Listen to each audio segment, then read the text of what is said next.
Imagine for a second, what if you could hold your mind as steady as a mountain, and at the same time see the world with the clarity of a perfectly cut diamond? Well, ancient wisdom tells us this isn't just a fantasy.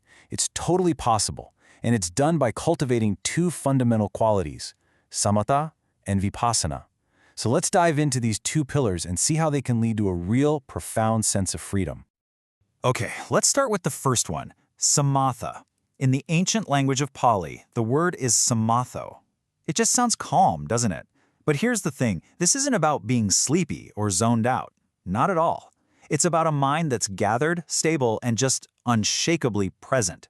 Think of it as the solid ground you need to stand on before you can see anything clearly. And then you've got its partner, Vipassana. Now we translate this as insight, and that's okay, but it's so much more than that. The term clear seeing really gets to the heart of it. It's the ability to look right at your own experience, your thoughts, your feelings, reality itself, and see it for what it is, without all the filters of your hopes, your fears, and your opinions getting in the way. And what's really striking is how the ancient texts talk about this. This isn't just a nice idea or a lifestyle tip. The Pali phrase is ime dwe dhamma bhavetaba, which means these two qualities must be developed. It's not a suggestion, it's framed as an essential, non-negotiable instruction. So what's the big deal? Why is it so crucial? Well, let's dig into that first pillar, calm. Why is a tranquil mind so important anyway? What does it actually do? The teachings lay out this perfect chain reaction. You develop calm, and that develops the mind, and when the mind is developed, it gets the strength to let go of what's called raga, passion or craving. Now, this isn't about becoming a passionless robot. It's about freeing yourself from that relentless, nagging pull of I want, I need, I have to have it that just drives so much of our inner stress. So let's just be super clear here. A calm mind is not a weak or sleepy mind. It's a mind that has gathered all its scattered energy into one place. You see, stillness isn't emptiness. It's pure, concentrated power.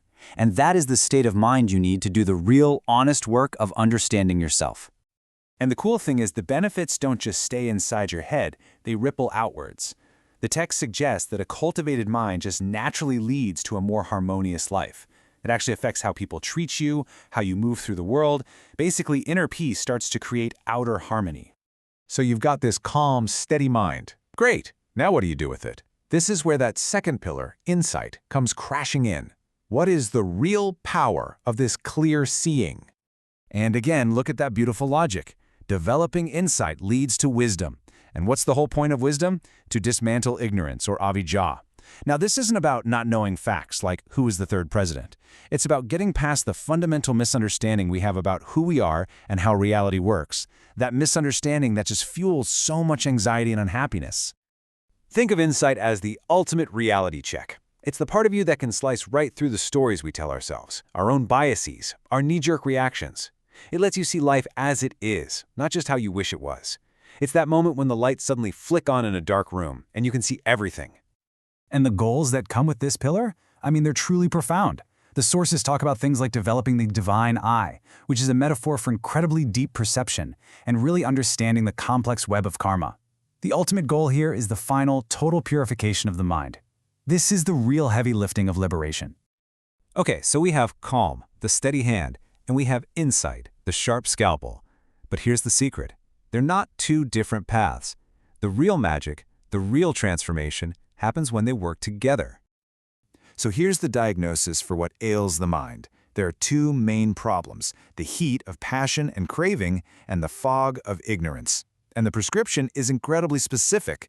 You use calm to cool the heat, and you use insight to cut through the fog. You need the right tool for the right job, right? It's that simple. The texts have this absolutely beautiful word for this partnership, yuganada. It means yoked together. Picture two oxen pulling a heavy cart. They have to pull together in perfect balance to move forward. If one pulls and the other stands still, you just end up going in circles. One without the other is totally incomplete. But here's what's so brilliant about this. It's not a rigid one-size-fits-all system. The teachings know that we're all different. So maybe you start by building a really solid foundation of calm, and that stability allows insight to naturally arise. Or maybe you're more of an analytical person. You might use sharp questioning to cut through the noise, which then leads to a deep sense of calm. Or you can just weave them together from the start, letting each one make the other stronger in this amazing virtuous cycle. Okay, so this is all fascinating ancient wisdom, but what does it mean for you right now in your life? Well, believe it or not, the texts actually give us a kind of diagnostic tool to help you figure out your own personal starting point. It's almost like a self-assessment. The teachings identify 4 types of people on this path.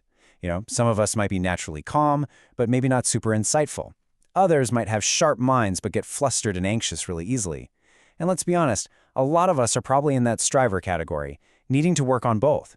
The key is just to know where you're starting from. As you look at this, which one kind of sounds like you? And for that person who's just starting out with neither, the striver, the sources do not mince words. The instruction is to apply yourself with the same urgency you would if your hair was on fire. It's such a powerful image, right?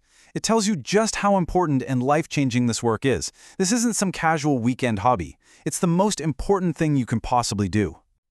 So, we're going to end by bringing it right back to you with this one question. As you think about your own mind, your own life, which of these 2 pillars, calm or insight, is calling out for your attention right now? Because understanding that balance, that's the real key to walking the path.